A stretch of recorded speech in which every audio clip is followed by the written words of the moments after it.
یہی عبادت ہے کہ ساری زندگی مسلمان جو ہے جو کچھ بھی کرتا ہے وہ شریعت کو سامنے رکھتے ہوئے کرتا ہے، اس لیے کرتا ہے کہ یہ اسلام نے اجازت دی ہے۔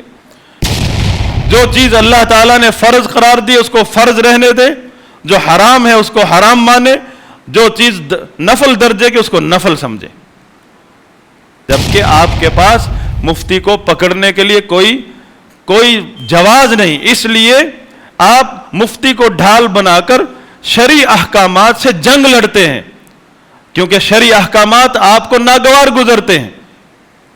اور اگر شرعی حکم کوئی نفل درجے کا، صرف نفل درجے کا، ایک مستحب درجے کا حکم ہو، اگر وہ بھی ناگوار گزرے تو یہ بندے کو اللہ کی بندگی سے خارج کر دیتا ہے۔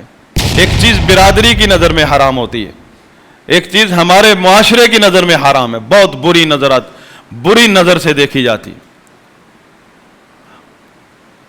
جیسے دوسری شادی، ہاں بہت بری لگتی ہے، بہت بری لگتی ہے۔ ان الحمد للہ نحمده ونستعینه ونستغفره ونعوذ باللہ من شرور انفسنا ومن سیئات اعمالنا من يهده الله فلا مضل له ومن يضلل فلا هادي له اشهد ان لا اله الا الله وحده لا شريك له واشهد ان محمدا عبده ورسوله يا ايها الذين امنوا اتقوا الله حق تقاته ولا تموتن الا وانتم مسلمون يا ايها الناس اتقوا ربكم الذي خلقكم من نفس واحدة وخلق منها زوجها وبث منهما رجالا كثيرا ونساء واتقوا الله الذي تساءلون به والأرحام إن الله كان عليكم رقيبا يا أيها الذين آمنوا اتقوا الله وقولوا قولا سديدا يصلح لكم أعمالكم ويغفر لكم ذنوبكم ومن يطع الله ورسوله فقد فاز فوزا عظيما أما بعد فإن خير الحديث كتاب الله وخير الهدي هدي محمد صلى الله عليه وسلم وشر الأمور محدثاتها وكل محدثة بدعة وكل بدعة ضلالة وكل ضلالة في النار أيها الناس أوصي نفسي وإياكم بتقوى الله عز وجل۔ اللہ تعالیٰ نے پوری انسانیت کی ہدایت اور بھلائی کے لیے انبیاء کرام و رسل کو جو دعوت دے کر بھیجا ہے وہ توحید عبادت ہے، کہ لوگوں اپنے اعمال کو، چاہے وہ ظاہری عمل ہے، چاہے وہ آپ کے دل کا باطنی عمل ہے، اپنے الفاظ کو، چاہے وہ زبان پر ظاہری ہیں یا وہ دل کی تصدیق کے مترادف ہیں۔ دل کی تصدیق ہے، کسی چیز کو دل جھٹلاتا ہے، کسی چیز کی یہ دل تصدیق کرتا ہے۔ یہ تمام اعمال ظاہری ہوں یا باطنی اور اقوال ظاہری ہوں یا باطنی، ان سب کو اللہ کے لیے خالص کر لو۔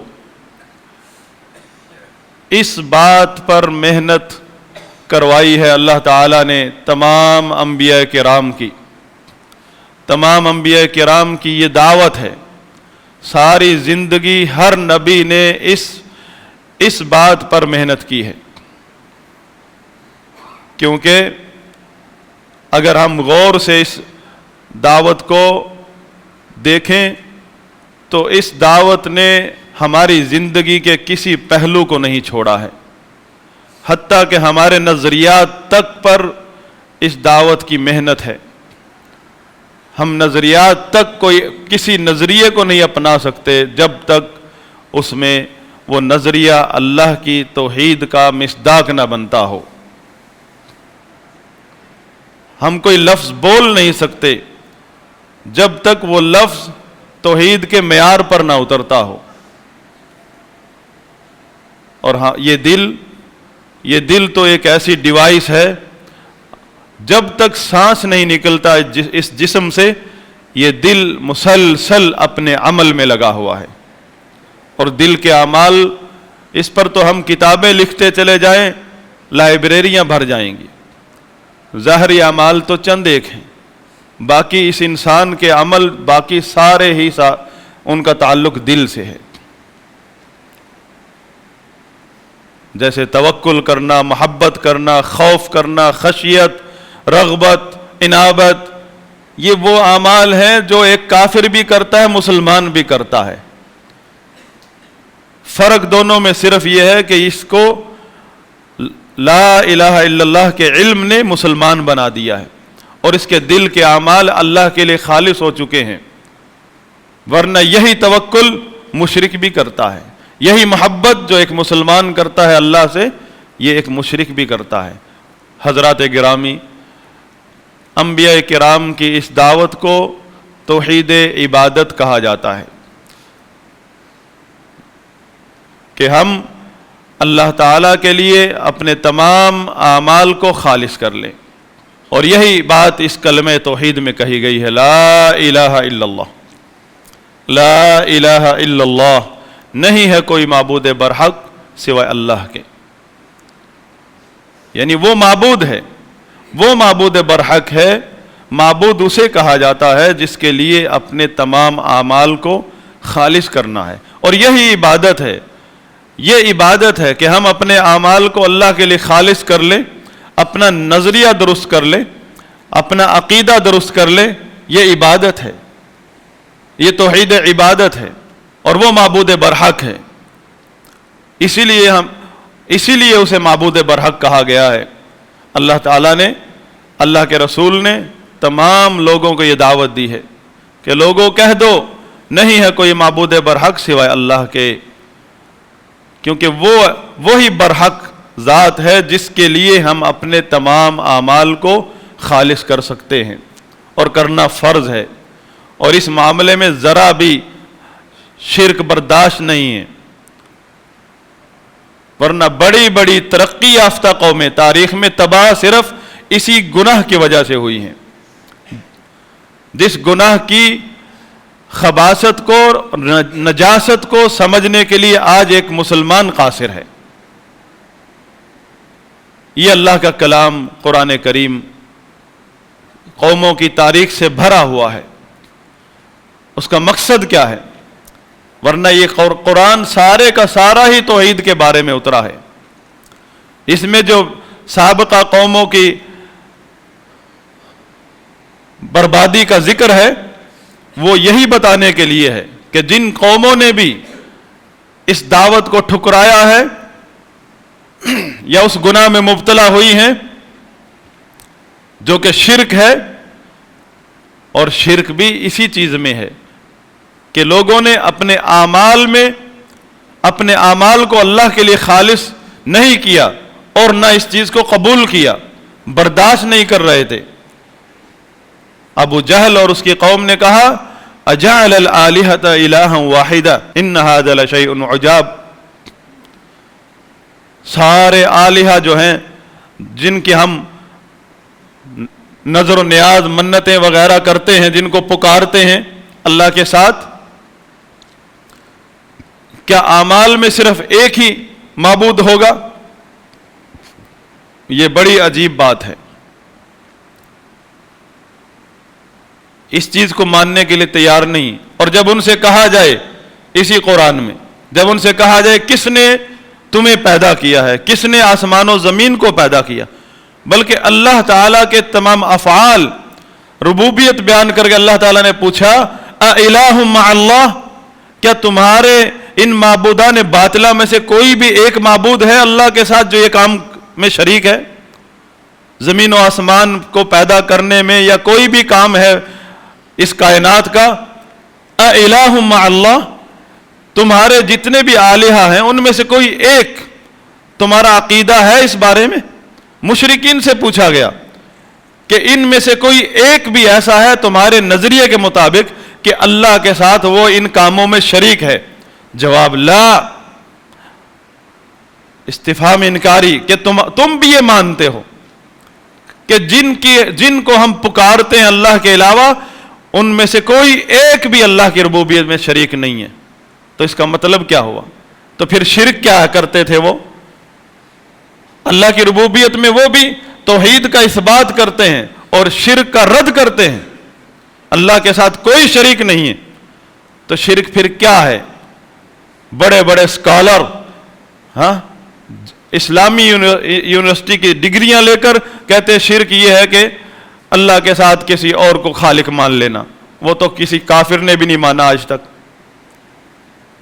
تو مسئلہ شرک کا یہی ہے کہ اپنے اعمال کو اللہ کے لیے خالص کر لو، اور اس مسئلے پر مشرکین نہیں آ رہے ہیں، ورنہ اللہ کی ذات پر ایمان ان کا ہے، اللہ کی ذات میں کسی کو شریک نہیں کرتے، اللہ کے افعال میں شرک نہیں کر رہے۔ قرآن گواہی دے رہا ہے، اللہ تعالیٰ پوچھ رہے، جگہ جگہ پوچھا ہے قرآن میں، کون ہے تمہیں آسمانوں اور زمینوں سے رزق دیتا ہے؟ کون ہے جو زندہ کو مردہ سے، مردہ کو زندہ سے نکالتا ہے؟ کون ہے جو تدبیر کائنات کرتا ہے؟ سیقولون اللہ، فوراً جھٹ سے کہیں گے اللہ۔ اور یہ انداز اصول عربی کا انداز ہے کہ اللہ کے علاوہ کوئی نہیں ہے۔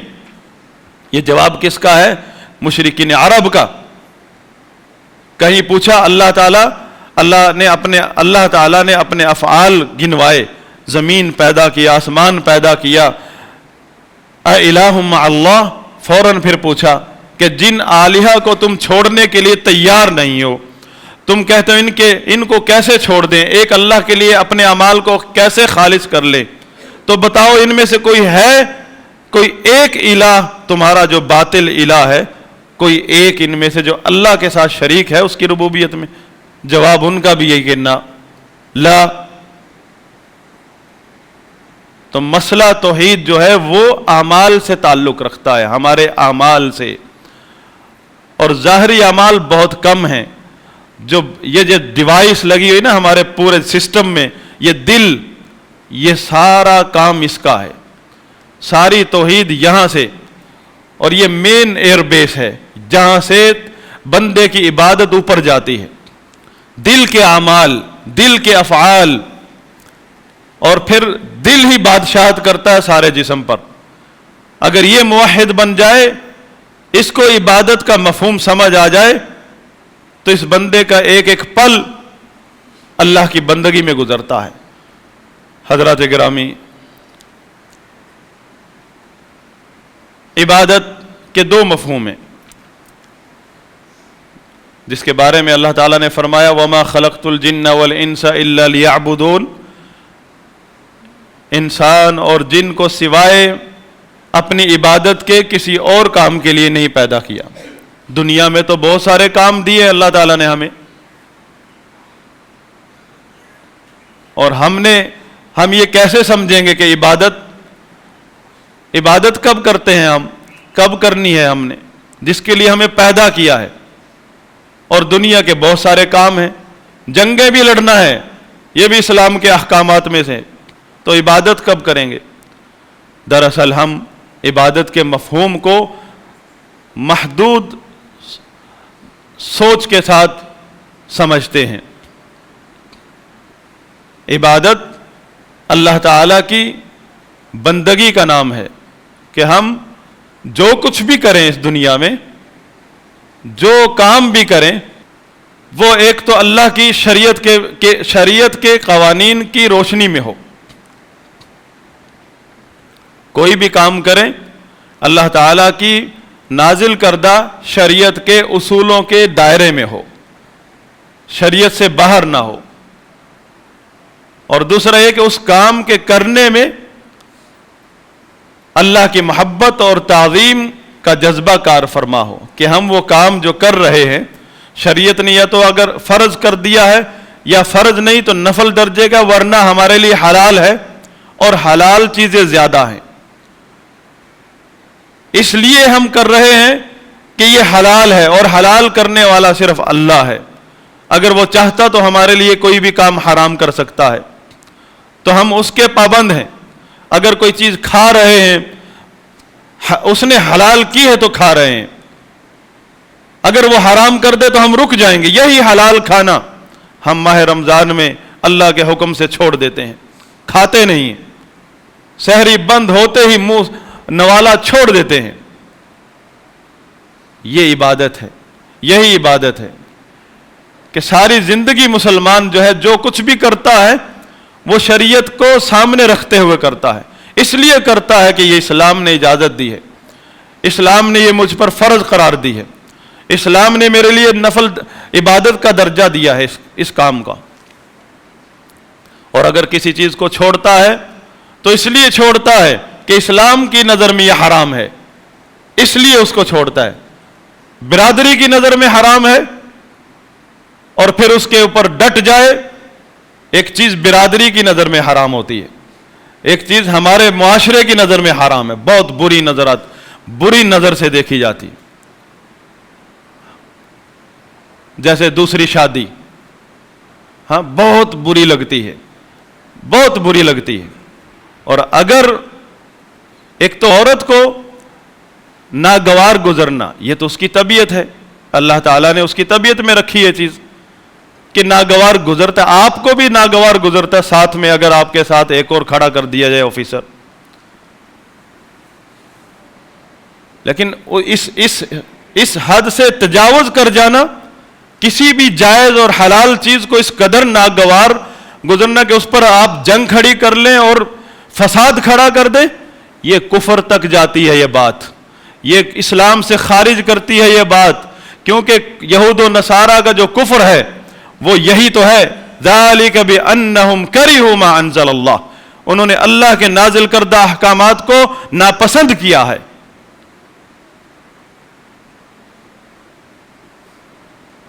یہ تو ایک مثال دی ہے جو آپ کو لگتی ہے، دل پر لگتی ہے، اور اس طرح کی کئی مثالیں ہیں جو آپ مجھ سے زیادہ سمجھتے ہیں کہ ہمارے معاشرے میں، ہمارے گھروں میں، ہماری زندگیوں میں اللہ کچھ کتنے ایسے مسائل ہیں، شریعت نے اس کی اجازت دی، ہم دوسرے کو کرنے کے لیے اجازت نہیں دیتے، کیونکہ ہماری طبیعت کو پر ناگوار گزرتی ہے یہ چیز۔ میں کہتا ہوں نہیں کرو، یہ شریعت نے اگرچہ آپ کو اجازت دی ہے، آپ کون ہوتے ہیں؟ آپ اس کے باپ ہیں تو روک لیں، یہ ساری قوم کے باپ تو نہیں بن سکتے، ساری امت کے باپ تو نہیں ہے۔ جو مسئلہ شریعت نے جہاں رکھا ہے وہیں رہنے دیں، حتیٰ کہ وہ آپ کی اولاد ہی کیوں نہ ہو۔ جو حق اللہ نے کسی کو دیا اس پر ڈاکہ مت ماریں، جو چیز اللہ تعالیٰ نے فرض قرار دی اس کو فرض رہنے دیں، جو حرام ہے اس کو حرام مانے، جو چیز نفل درجے کی اس کو نفل سمجھیں، اس کو فرض کا درجہ مت دیں، جو چیز جہاں کی ہے وہاں رہنے دیں۔ یہ آپ کا سب سے پہلا فریضہ ہے اگر آپ اللہ کے بندے ہیں، مسلمان ہیں، کیونکہ ان چیزوں کو چھیڑنا اللہ کی ربوبیت کے ساتھ ٹکر مارنا ہے، ٹکرانا ہے۔ یہ اللہ کی ربوبیت ہے کہ جو چیز حلال ہے وہ بھی اللہ کے حکم سے حلال ہے، جو چیز حرام ہے وہ اللہ کے حکم سے حرام ہے، اور جو چیز فرض کا درجہ رکھتی ہے وہ اللہ کے حکم سے فرض ہے، آپ کو تکلیف نہیں ہونی چاہیے، اور جو چیز نفل ہے، سنت ہے، وہ اللہ کے حکم سے سنت نفل ہے، کسی مولوی صاحب کے فتوے سے نہیں۔ مولوی کو ڈھال بنا کر آپ شریعت سے جنگ کرتے ہیں، شریعت کے ساتھ بغاوت کرتے ہیں بہت سارے لوگ، اور مفتی کو ڈھال بناتے کہ مفتی ایسے کہتے ہیں۔ مفتی کیسے کہہ سکتا اپنی طرف سے؟ اگر ایسے اپنی طرف سے مفتی ایسی باتیں کرتا ہے تو آپ پکڑ سکتے ہیں، جبکہ آپ کے پاس مفتی کو پکڑنے کے لیے کوئی جواز نہیں، اس لیے آپ مفتی کو ڈھال بنا کر شرعی احکامات سے جنگ لڑتے ہیں، کیونکہ شرعی احکامات آپ کو ناگوار گزرتے ہیں۔ اور اگر شرعی حکم کوئی نفل درجے کا، صرف نفل درجے کا، ایک مستحب درجے کا حکم ہو، اگر وہ بھی ناگوار گزرے تو یہ بندے کو اللہ کی بندگی سے خارج کر دیتا ہے۔ جس طرح اس بندے نے کہا بائیں ہاتھ سے کھانا کھانے لگا، اللہ کے نبی نے فرمایا دائیں ہاتھ سے کھاؤ. اس نے تکبر میں کہا نہیں میں دائیں ہاتھ سے نہیں کھا سکتا, میرا دائیں ہاتھ کام ہی نہیں کرتا. اللہ کے نبی نے اسے فرمایا لستطعت, تو پھر کر ہی نہیں سکے گا. بد دعا لگی اور ساری زندگی دایاں ہاتھ اٹھا نہیں سکا. حالانکہ بائیں ہاتھ سے اگر ضرورت کبھی مجبوری ہو جائے تو بائیں ہاتھ سے بھی کھا سکتا ہے انسان, یہ انسان کا ہی ہاتھ ہے. لیکن اس نے نبی کی سنت جو کہ چاہے نفل درجے کی تھی, نبی کی سنت کو ٹھکرایا. اگر دائیں ہاتھ میں کوئی تکلیف ہے, پٹی بندھی ہوئی, بائیں ہاتھ سے ہی کھانا ہے. پھر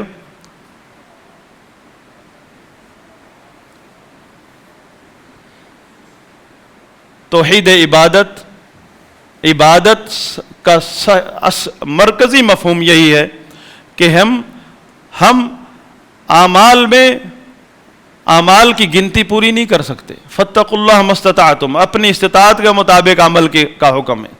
ایک آدمی عملوں میں ہم سے آگے ہے, عمل کی دوڑ میں ہم ایک دوسرے سے آگے پیچھے ہوتے ہیں, سارے برابر نہیں ہیں.